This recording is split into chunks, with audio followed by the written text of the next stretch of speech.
ټارګټ کیلینګ داسې په یو لوکه کې روان دی چې د خلکو پرسنل وضوطي مسلې دي. هماغه شونتې تر نن ورځ پورې د ضمني الیکشن دا پته نه لګي چې دا به کیږي او که نه به کیږي. د لندن نه موله جواب راکړلو سوشل میډیا به وي یا به د خلکو په موبایلونو کې ریکارډ واقعا د توسې د میډیا والا ملګري د مونه به زه ویم چې ډېر علم سره به دا وي چې کوم مذاکراتو د لیوي سنټر نه مونږ کومه روانګي وکړله د پولیس والا ملګري و مونږ مشترکه په هغه کې چې د مو سره د جماعت علما اسلام سینیر ملګري هم وو و د ایم این ای سابقه اقبال چې کوم تور لګوي په موږ باندې یا یې کارکنان ځینې کارکنان په موږ باندې لګوي نو هغه د موږ نه مخکې اقبال صاحب تللی و و د موږ نه مخکې باقاعده هغه تقریر هم کړی و چې موږ ور ورسېدلو د ده ډېر کم ټکي پوتې و د تقریر خو د موږ ولته انټر کېدل هغه هم خلکو لیدلی دي هغه میډیا هم لیدلی دي چې موږ لوړلو ولته و د سینیر مشران چې کوم و د هغو سره موږ سلام وکړلو د هغو سره هم ستړي ماشي وکړلو و چوپ چاپ کېناستلو موږ د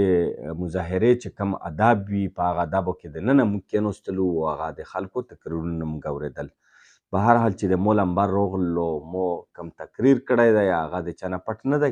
په کومه حواله سره مې کړی دی د هغې نه زه نه وروستو کېږم زه به دا بیا هم یم بیا به هم یم بیا به هم یم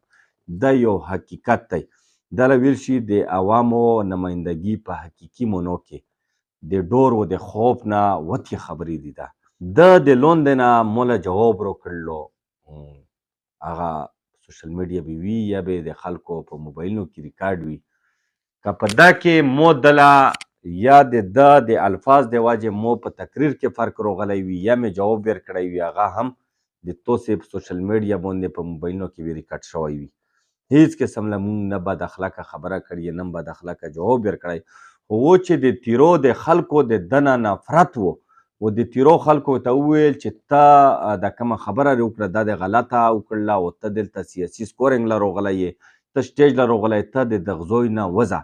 خو به هر حال دا به هم په سوشل میډیا او په موبایلونو کې ریکارډ وي چې خلک مو په سولونو په منتونو باندې کېنول او رازو مې کړلو چې دا د ټولو پردي خبره ده بس به هر حال د توسې به د دغ سره هر څنګه وي دا نماینده تېر شوی دی توسې به تېنه ګیلې وي توسې به تېنه شکوې وي خو به هر حال د زوی د دغې نه دی تر اوسه پورې مطمئن نه یم ځکه چې د پاکستان ټول سیسټم چې کوم دی دا د شک و د شبهات نه ډک دی دا ډېر ډپارټمنټ داسې دي چې دا په خپل اختیار کې نه دي نو هماغه شونتې تر نن ورځ پورې د ضمني الیکشن دا پته نه لګي چې دا به کیږي او که نه به کیږي. شاهنشاه صاحب دا خو د مونږ د ملګریو په مشورت سره به په هغه موقع باندې مونږ کسو خو امید دی چې مونږ به انشاءالله په جنرال الیکشن کې برپور حصه اخلو او چې څومره د ضلع خیبر دننه که هغه د پی کې سیټونه دي او که هغه د این دي انشاءالله موږ به له ودرېږو. هغو کې دا شعور راغلی تر اوسه پورې یو داسې ټارګټ کیلینګ چې هغه د دهشتګردۍ په بنیاد باندې شوی وي نو هغه اول یې چا جنازه نه ده کړې اول یې پرې باندې احتجاج کړی اول یې د هغو د غوښتنې د ملزمانو مطالبه کړې ده خو به هر حال دا ډېرې ټارګټ کیلینګ داسې په لوکه کې روان دی چې د خلکو